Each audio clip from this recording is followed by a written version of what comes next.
បានហើយបាយគ្នា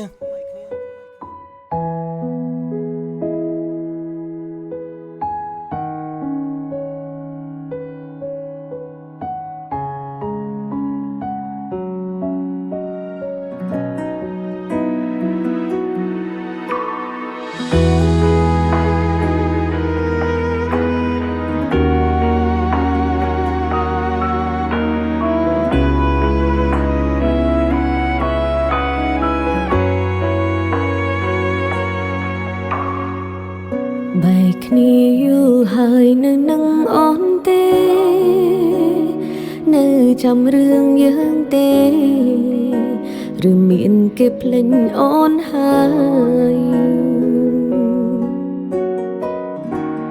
គេនៅជាអ្នកណាឈ្មោះអ្វី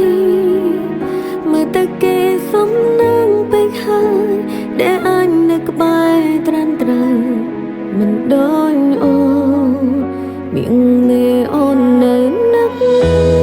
បងណានឹងមិនចង់រំខានអោកាំងបងហើយនឹងគេកំពុងមានក្តីសុំបេងដូងគ្រាន់តែនឹងបងណានឹកចង់ជួបមុខអនុសាមិនអាចលំឲ្យតែពេលយំគឺអូនឈឺខ្លាំងឈឺព្រោះនឹកបង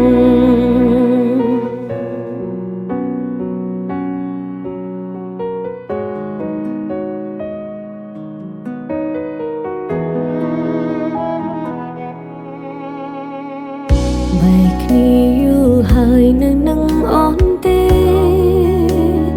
នៅចាំរឿងយើងទេ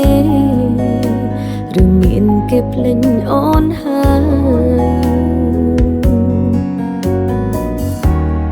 គេនៅជាអ្នកណាឈ្មោះអ្វី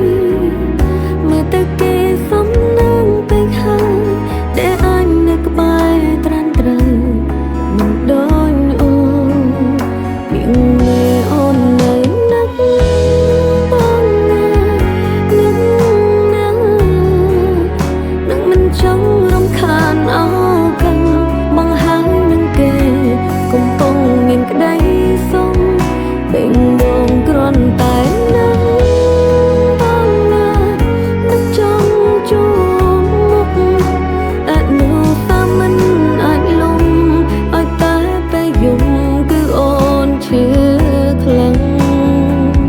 ឈឺព្រោះនឹកបង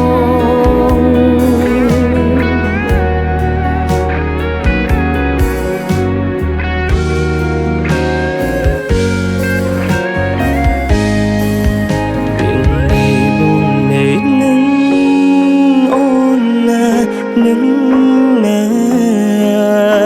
មិនចង់រំខានអោខាងអូនហើយនឹងគេកំពុងមានក្តីសុំ